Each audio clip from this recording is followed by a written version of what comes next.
Hi everyone and welcome to another video. Today we're going to be taking a look at the 3 new LEGO Ashoka sets that were released for the new Ashoka series. So very excited about this. So the Ashoka series doesn't actually come out for a couple more months, and these LEGO sets don't either. These LEGO sets are for the August wave, so you can pre-order them now, but you're not going to be able to buy them until later this year. So without further ado, let's go ahead and take a look at each one. The first LEGO set we're going to take a look at is the Ghost and the Phantom 2. So this is a very exciting set actually, and it's going to be the most expensive one on this list at a price point of $160.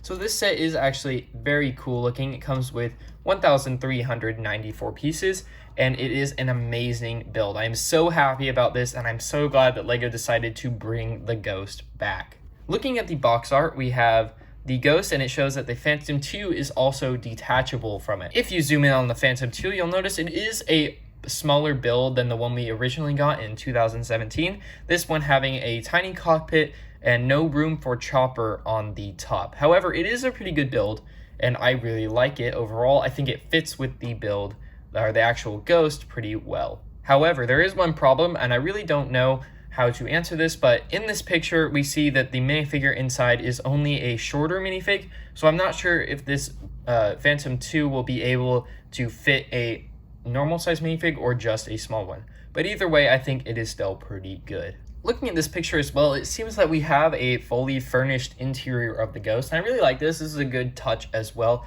I think that if you want to have the interior being used though, I believe you have to have the top off due to the angle of the build. I'm not really sure, but it does look like that way from here.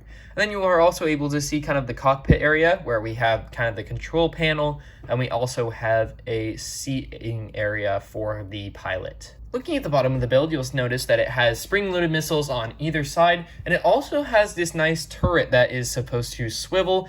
I'm very excited about this. I do want to know, however, though, if this would be a play function where there'd be like a gear on top or somewhere in the cockpit and you can turn it, or if you have to rotate it by hand. But either way, I think that is a cool little detail as well. You'll notice we also have some landing gear here, but unfortunately it is going to stay in place. There will be no retractable landing gear on this set either. Looking over here, you'll also notice that these doors are connected to hinges that are supposed to be kind of a bridge or docking port area for the Ghost, so minifigures will be able to actually come down this ramp as well and get on into the Ghost. For this minifigure selection, we have a quite nice minifigure selection. I'm not really sure about a lot of these minifigures, but I do know quite a bit about 2 of them. First, we have Harrison Dula, which is the pilot of the Ghost and originally was in the Rebels TV series. And we also have Chopper with a nice new print, actually. He has a white body and kind of this white stud on top. And in previous sets we got, he would have a light gray body to match his legs. But I actually do really like the white. I'm not really sure if that will look accurate to the new series or not. I think that's what is going to depend on my vote for this minifigure, but overall I do think he looks pretty good. The other 3 minifigures we have are First Officer Hawkins, LT Beta, I think that's how you say his name, and Jason Syndulla. So I'm not really sure about all 3 of these new minifigs or characters because they have not been shown yet. I will have to wait to watch the new series to know any more about them and determine if this is a good minifigure selection. Personally, I wish that we would have had more people from the Rebels TV series, just because I like those minifigs a lot, and I wish LEGO would bring some of them back. Looking at this picture, it looks like the Ghost is a pretty nice size, but I do believe it is smaller than the Ghost that we got back in 2014. Either way, I think this one actually looks better, and it has more detail on the sides, if you'll notice, kind of right here. It makes it look like there's a lot more happening on the sides. There's not just some weird empty gap right here as well, and I really like that. That's a nice touch that LEGO decided to add. The next set we're going to take a look at is the New Republic Awing versus Shin Hati's Starfighter. So this is actually basically a 2-in-1 LEGO set. So we have a E-Wing, which is very exciting. We haven't had an E-Wing in a very long time. And we also have a new Starfighter that is going to be introduced in the new Ashoka series as well.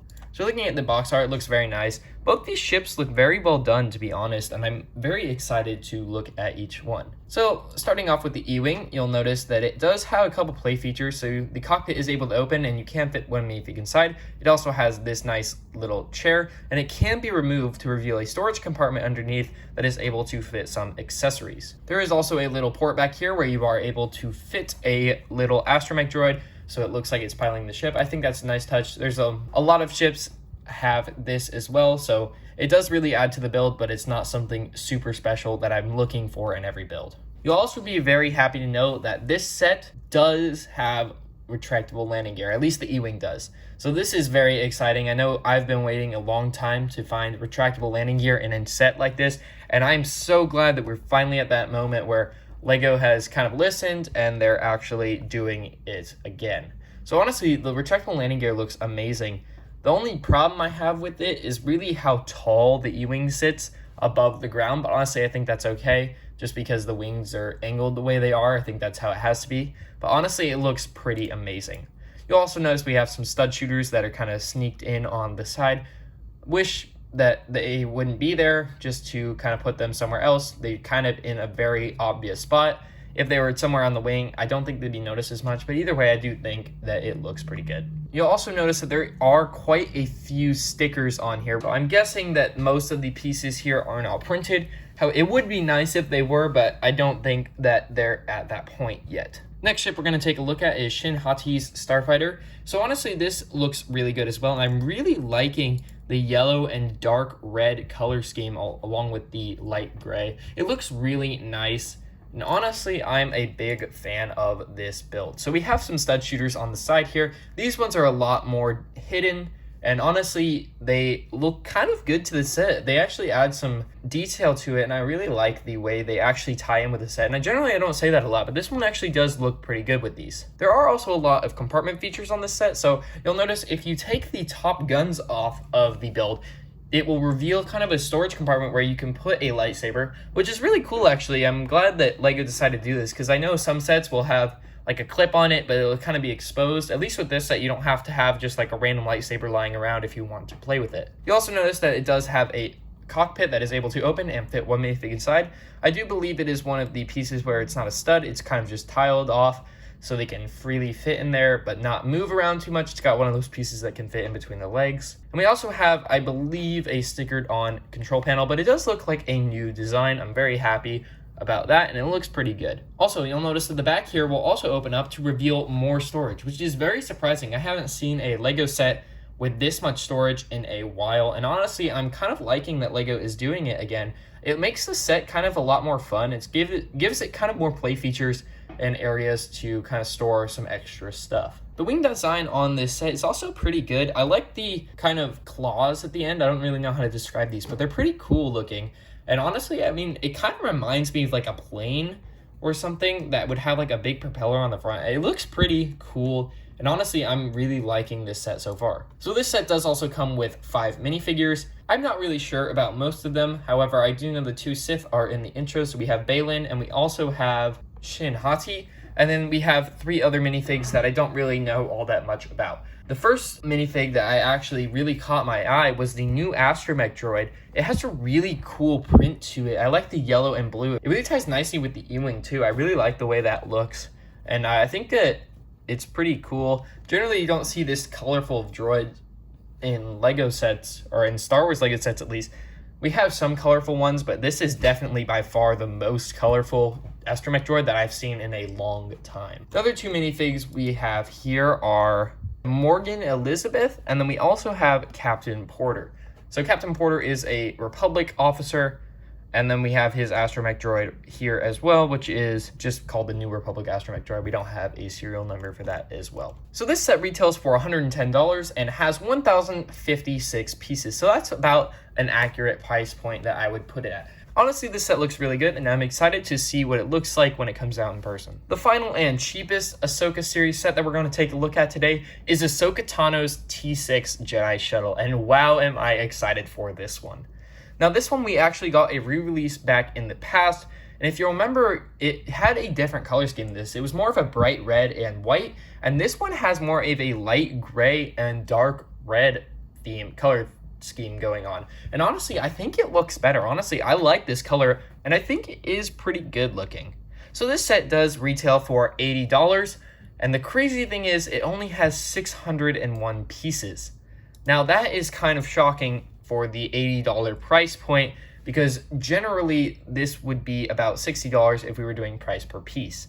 Now, I wish that it was $60 because that would make me want to buy it a whole lot more, and it would make some of the Ahsoka sets more affordable, because right now it's very expensive. And make it more affordable, because the one we have right now, the cheapest Ahsoka set we have right now is $80, which is not a cheap price point for any Lego set. Looking at the box art, you'll notice that this set is also able to fold its wings up, just like the original build, and it does have a smaller cockpit than the original build does. If I remember right, the original build had a way bigger cockpit. However, this one is only able to fit one minifigure in a very crammed space. You'll also notice that this set has 4 minifigures, and I'm so happy to say that one of them is the Ahsoka that actually has the same printing as the box. So that is a very exciting thing that is going on right here, and I'm very happy about that.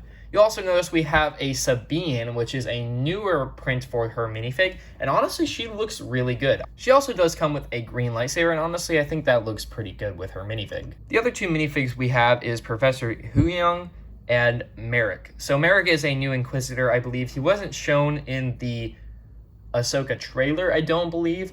And Professor Huyang is a newer droid. I don't remember if he ever appeared in the Clone Wars or the Rebels show, so I'll have to wait and find out. But overall, I think this is a pretty good minifigure selection for this set. Taking a look at the back of this set, it looks pretty nice. There is a place for the droid to actually work on, so the flaps on the top fold up, and there are like little compartments under there. And you'll notice the engines on the back also look very good with the translucent blue disc. I like the way that looks. And overall, I think it looks pretty cool. You'll also notice right here that there is landing gear that kind of folds out, I believe just to help deal with a balance issue, because it is basically holding the build up on like a 1x10 plate. So I get why these are coming out. They need to basically support the outer sides of the build. And honestly, I'm very happy with the idea of that, because if Lego didn't do that, the set would probably be pretty floppy. That would be probably one of my biggest concerns with the set. But overall, this is a really cool set, and I'm actually really liking this one, and I'll probably go and get this one first, just because this is probably my favorite one on the list. Honestly, the 3 new sets that have been released for August Wave are pretty amazing. Honestly, most of them fit my expectations really well, and I'm very excited about them. Anyway, thank you guys so much for watching, and I'll see you guys in the next video.